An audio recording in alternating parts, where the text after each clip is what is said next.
Champions League day 2. Yo, man, the Champions League just doesn't disappoint. It doesn't disappoint. Let's get right into it, man. Bayern Munich versus Chelsea, a repeat of the 2012 Champions League final, which is famous for, Didier Drogba, last minute header, Petr Cech masterclass in the penalty shootout. This is a classic tie. So to see two Champions League, giants essentially go at it on the first day of both of these teams' Champions League campaign, it's terrific to see. And that is one of the benefits of the new format, that we get to see just top tiers just throughout the whole of the Champions League. 3-1 on the night. Harry Kane will take all the plaudits. Harry Kane will get the man of the match, and rightly so. Rightly so, a terrific performance. Early stages in the game, Bayern Munich definitely had most of the possession, but Chelsea were playing well. Chelsea were playing well for sure, until that one moment, that one lapse in concentration. The quick free kick, quick thinking from Kimmich, straight to the wing to Elise. Elise got João Pedro one-on-one now, and you know who you bet to eat there, and he did. Elise, skipped past João Pedro and put a dangerous ball inside the box. One of them crosses that, and one of them low, hard-driven balls that no defenders like defending against. And on this occasion, the victim was Trevor Chalobah. Trying to get in the way, trying to clear the ball, but just hitting him and going into the back of the net. So that was the deadlock broken. And then you have, for the second goal, unfortunately, a bad mistake from Caicedo, and he's honestly been in Chelsea's resurgence back to a top level. He's been one of the key players in that, but just on this occasion, let the ball get the wrong side. Harry Kane's got the advantage, and he tries to reach his leg round, and he just couldn't get there.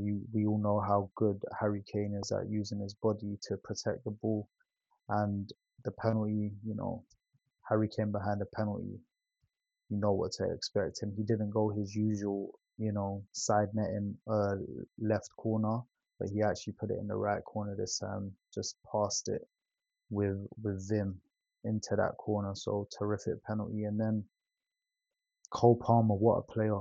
What a player.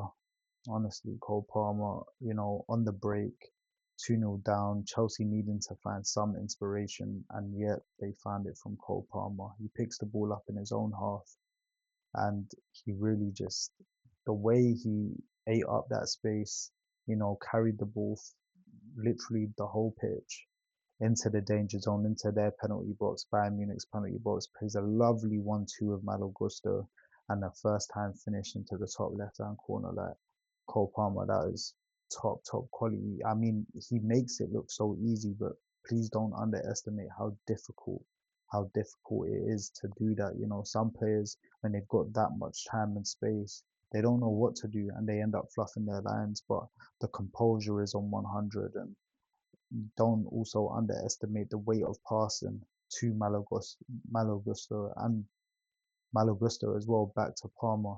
So it's easy. It's the easiest for him to, hit it with the side of his foot, and slice it almost, so it goes into that top left hand corner. So real moment of quality there from Chelsea, from their talisman. Unfortunately, you know, Harry Kane, you don't give him that type of chance. You don't put it, not necessarily on a plate for him, but even those are like putting it on a plate for him with how clinical he can be. Bayern Munich pressing so hard throughout the whole game, and it proves how pressing really does work. Malo Gusto caught in possession, so he went from having a really great moment in the game to having a really bad one. And he ends up passing it straight to Harry Kane. Harry Kane lets it roll across his body. Again, the use of the body from Harry Kane is just phenomenal. And then just a first time finish into the corner. Sanchez can't reach it. And you just don't give Harry Kane that type of space. people know, if you know me, you know that I'm very critical of Harry Kane because I feel like he's the most amazing, beautiful footballer that isn't clutch at all.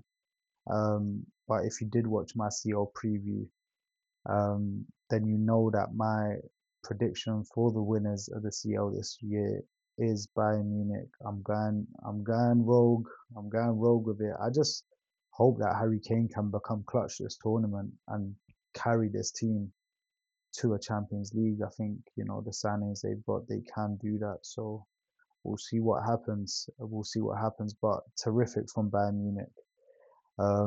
Terrific. And I want to give a big shout out to the keeper, Robert Sanchez. Robert Sanchez getting a lot of stick because um, you know, people obviously say he's not good enough. He was having a bit of a turbulent time when he was first in between the sticks at Chelsea, given that first keeper role. But he actually had, despite the scoreline, he actually had a very good game and made a lot of good saves. So it could have been worse, to be fair.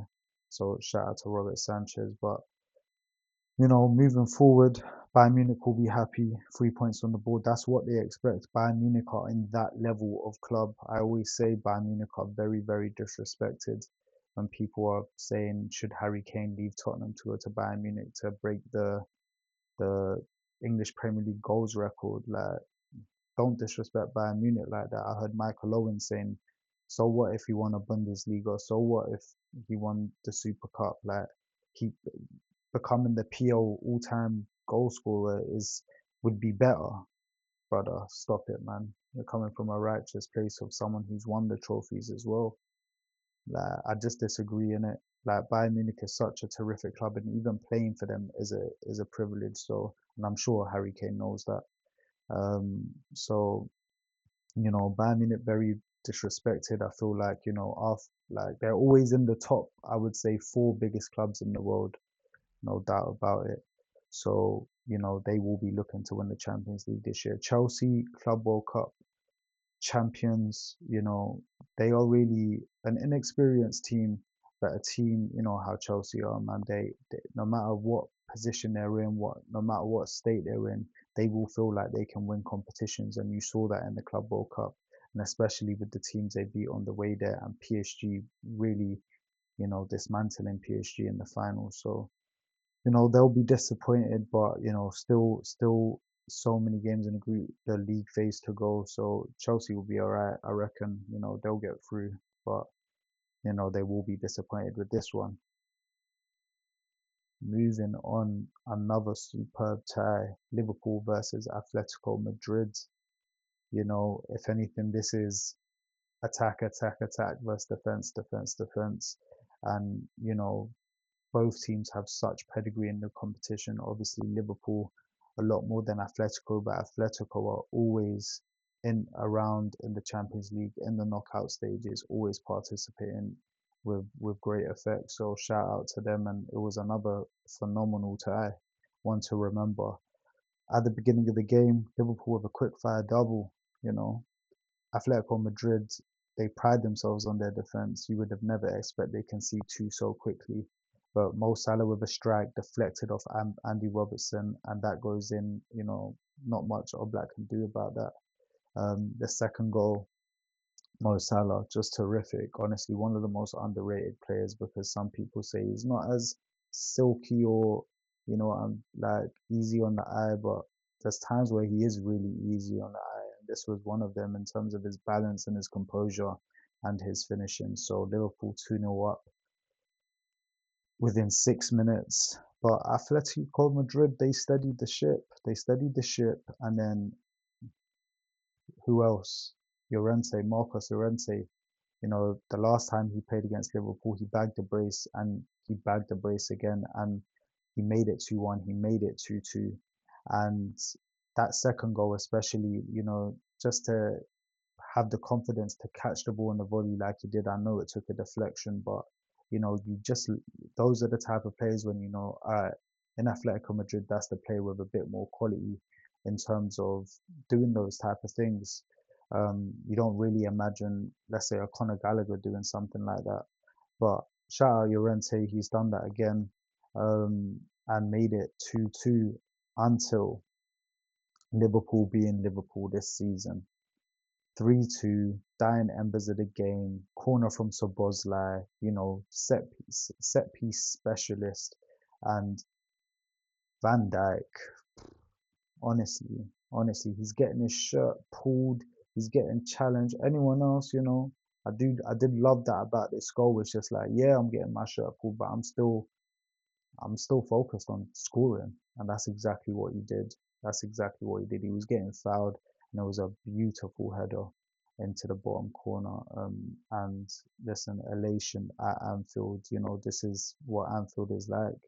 And you have to give props to Liverpool for having this type of cojones about them, where they always have these moments, and it was really worthy of a winner from the captain, and another 3 points. And listen, Liverpool, they just keep doing it. People are questioning them. Are they getting lucky? Is this sustainable? But hey, they have 12 points from 4 games in the Premier League, and they're 3 from 3 in the Champions League. So they will be very happy with that.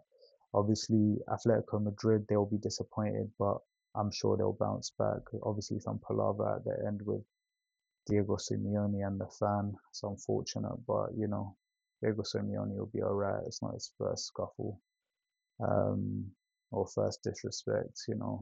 Obviously, that fan, yeah, I mean, you don't really, you know what I'm saying?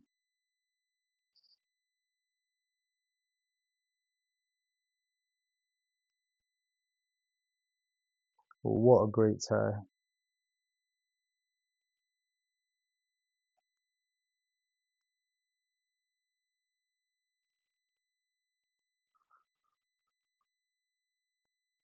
Moving, moving on. Next, let's talk. And we also, and one thing I haven't spoken about yet because he was quiet is Isak, Alexander Isak, his Champions League and Liverpool debut made in this game. He had a 1-2 moment, good link up play with the players around him, obviously being good players, but a quiet debut. They will say obviously he's getting back to fitness. He's been training alone the whole summer, so he was taken off around the 60-minute mark, and I'm sure on the weekend Liverpool versus Everton, will we see him start making his Premier League debut? I mean, we'll find out. We'll find out. Ajax, Inter Milan 2-0 to Inter, a routine win for the Nerazzurri. Inter Milan have been quite good in this competition, always so close, but definitely always getting to semi-finals, finals in recent years. So they will be looking to reach the knockouts again, and they've started their Champions League campaign with a routine win, 2-0 over Ajax. Two crosses, two corners from Hakan Çalhanoğlu, set piece. Uh, he's a set piece master, that guy as well.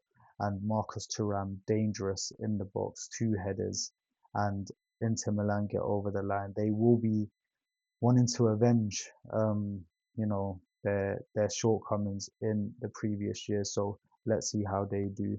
I also want to give a shout out to Manuel Akanji. I do think Akanji will be a top player for Inter Milan this season. So let's see what they can achieve together. And then the final two fixtures, we had Olympiacos and Paphos FC 0-0. Paphos FC getting a red card in like 20 something minutes. So for them to hold out is a terrific feat for them. I believe this might even be their Champions League debut. I don't remember seeing Paphos FC in the Champions League before. And then finally, Slavia Prague versus Bodo Glimt. You know, Bodo Glimt, Slavia Prague, these are teams that we always see in the Champions League. Maybe Bodo Glimt sometimes in the Europa, but these are teams that we've seen before, and normally they are the participants. But a great game, 2-0 up Slavia Prague and Bodo Glimt to make it back to 2-2. But I think both of these fixtures, Olympiacos Paphos and Slavia Prague, Bodo Glimt, they will all be annoyed because these are the games they want to get 3 points in against each other, because when they face the bigger teams, they might struggle, you know. But listen, another great, beautiful day of Champions League football, man. Day two, it was amazing. It was amazing. So let me know what you guys think below. Who are your star players? And again, let me know who you think who are gonna be the Champions League winners this year, man. Like, comment, subscribe, all of that, man. We will be reviewing day three as well, so look out for that.